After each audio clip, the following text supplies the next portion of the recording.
So on the first really nice day of the year, end of March 2025, I've come down to Croyde for the first time since as long as I can remember really, probably before the COVID lockdowns.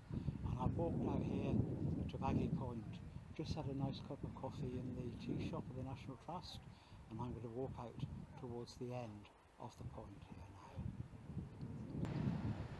I'm looking out now back towards Croyde Bay, and the tide is going out, I think. It's beautiful here today despite the time of year. Quite a breeze though, as there always is, but just looking around the bay and looking out in the distance is the famous, or is it rather the infamous, house built Grand Designs. It's still for sale, I think for £3.5 million.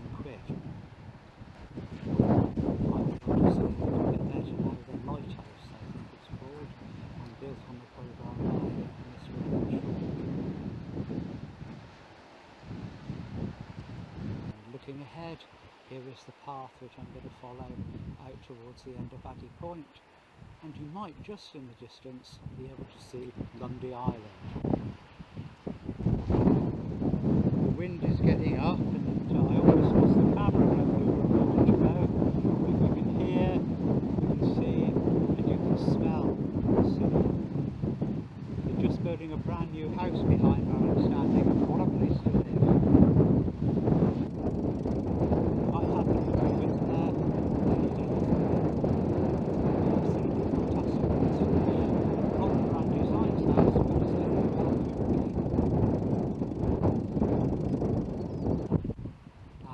Again out the rocks to the left and the path stretching up there. I'm going to walk along the bottom path and then probably back along the top one, which is quite steep. And we've got here something which I always think of when I think of Baggy Point. This is all that is left of the skeleton of a whale which washed up here, they say on the sign here, in 1915, and it was preserved by the Hyde family, who gave the whole of this Baggy Point to the National Trust in 1939, and there's not a lot of it left now. It's weathered right down. I remember being a lot more about it when I was a kid coming up here then. The last of the houses out here along the point again. What a fantastic place to live with this view, but I bet it's bleak in the winter.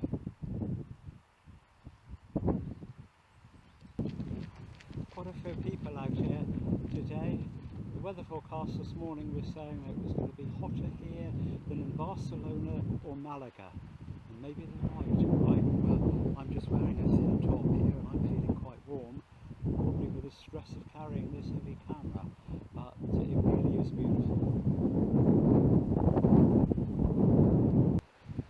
Looking down here into the rocky cauldron, I can imagine what that's like when there's a storm blowing up. You can see the sea there just breaking on the edge of the rocks, but there's not a lot of power behind it today because it's up in the air. Wow, what would that be like?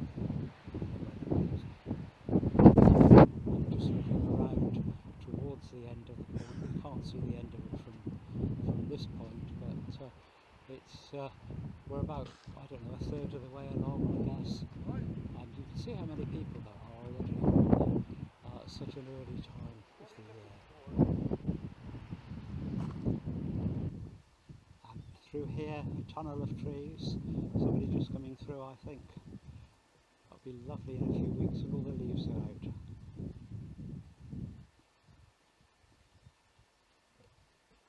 And just through that tunnel of trees, you come out very unexpectedly into this pond, Baggy Point Pond.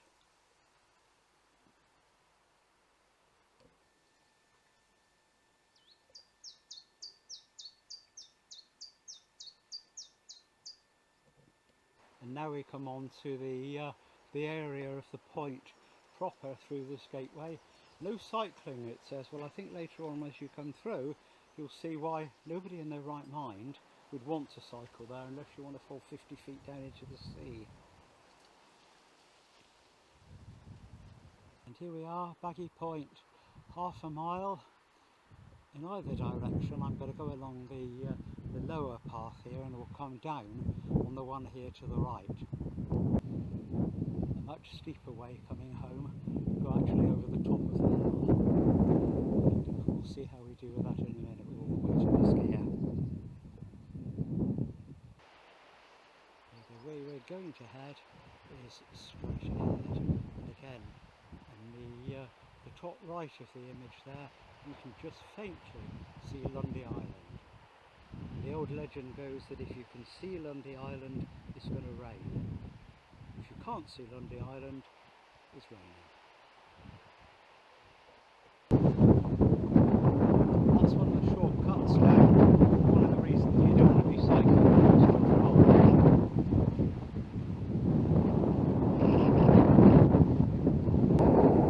That's another course. Buzz, we call it,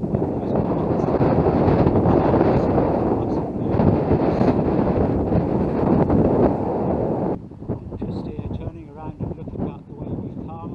Those lovely houses there on the cliffside there, and the path sneaking back towards the village of Croyde, which is on the far right there of the village.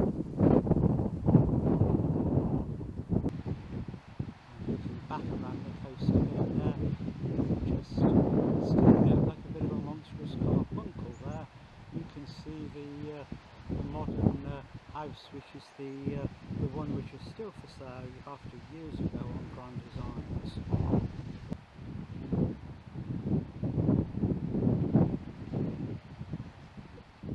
And again, looking ahead to where I'm going, still no sign of the end of the path. Still going up, the wind is really strong now, I can feel it, and I'm glad of my warm top, which I almost left behind in the car. But a beautiful day for a walk like this.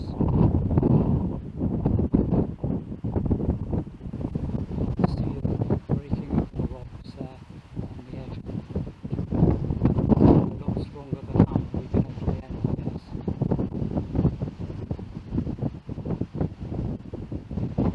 Spotted this lovely slide going right down into the water there. I've got to be careful of it.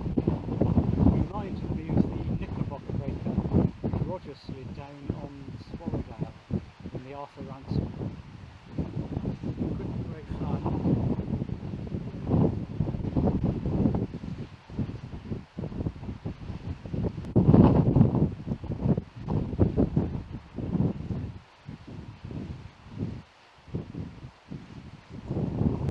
Coming out here now, we're coming to the end of the point. You can see a couple there scrambling down, still on the path up there, but down to the very end there. I'm going to be down there in a little while, and you can still see Lundy Island, and there's a distant haze in the distance, which is the coast of Wales.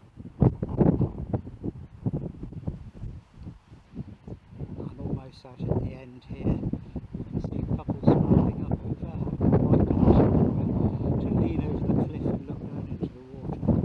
Not sure I'll be able to do that with this heavy camera, but we'll try. It's very, very windy now, but still a lovely day and great to be down here at Baggy Point. Almost at the end here, and it's very, very windy, very difficult to actually stand up. I did lose my balance for a moment then, luckily it's not on camera, and I can just go out to the end here. And here we are, to quote the old song there from Oklahoma, he's gone about as far as he can go, I think.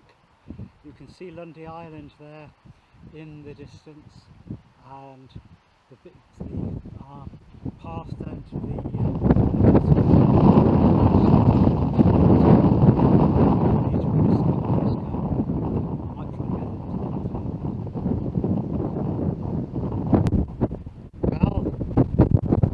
it, but I can hardly stand up against the wind here, and I'm holding the tripod very firmly to keep the camera in its place.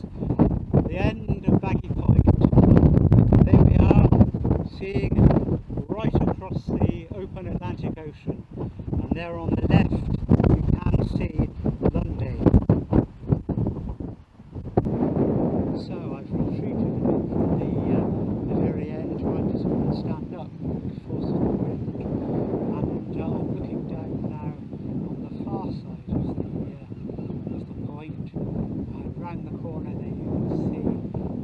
that block of rock there is so between the two outlets really it's difficult to stand still. Going to head back now over the higher path, and you can see the steps going up easier than scrambling up over the rocks, thank goodness. Just looking back the way I've come, I'm a bit breathless after scrambling up there, and still quite a steep way to go back. There's a choice of routes here to go round the coast path which goes round towards Putsper and Woolacombe, or to go back with a bit more climbing involved to start with, to go back to Croyde.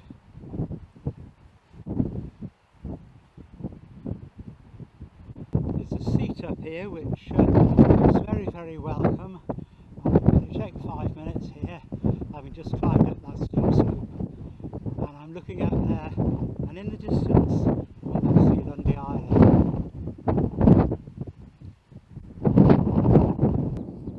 There we are, heading back towards Croyde, the National Trust car park. There where I've left the car is a mile, and going off in the other direction there towards Woolacombe, 4 miles away. And so now starting to descend after climbing up those steps in the huge hill, and looking down there from this height, you can see the houses which were being built or worked on as I came up, and in the distance there the village of Croyde and the tide coming in on the sand. And there you can see right out on the end coast of the point, curved walls, that is the lighthouse, the Grand Designs building. Look at this there, 3.5 million individuals.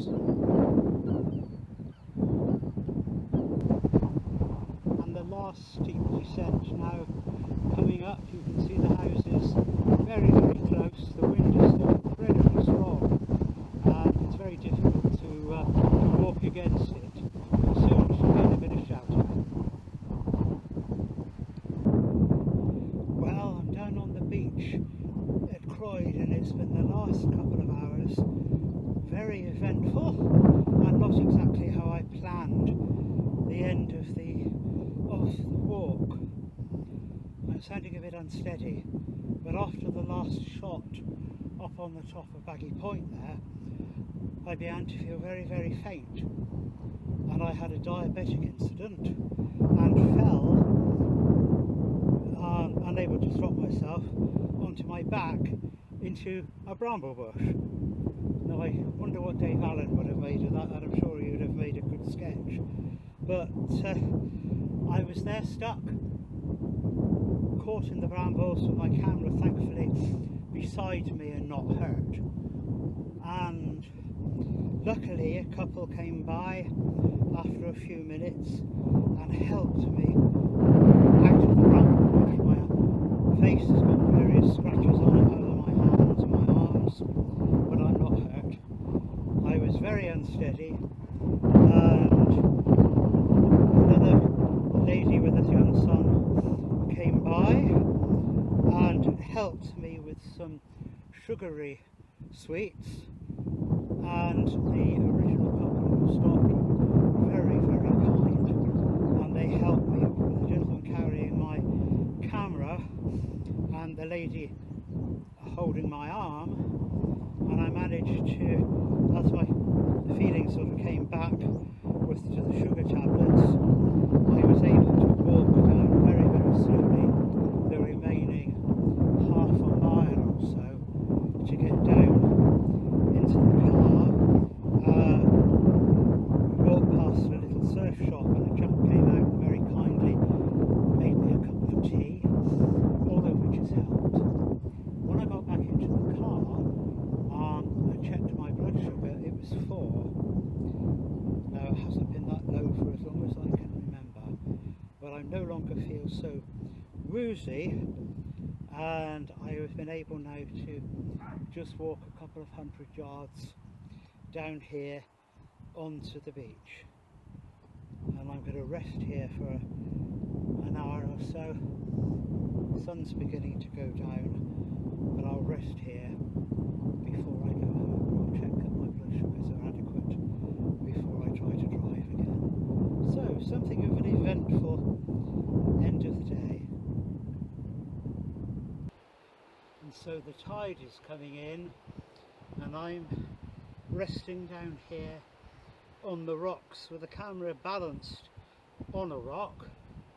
I can't stay here very long, I don't think, but just to give my blood sugars time to come up a little bit before I try and move the car. I feel fine now, just a little pain in my back.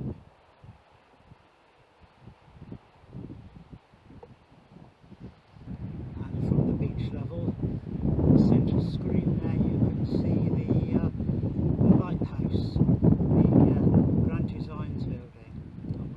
Never mind. Talking to people around this afternoon, there seems to be a lot of scepticism about how well built it is, whether it's sufficiently well rooted with the piles on the rocks, and also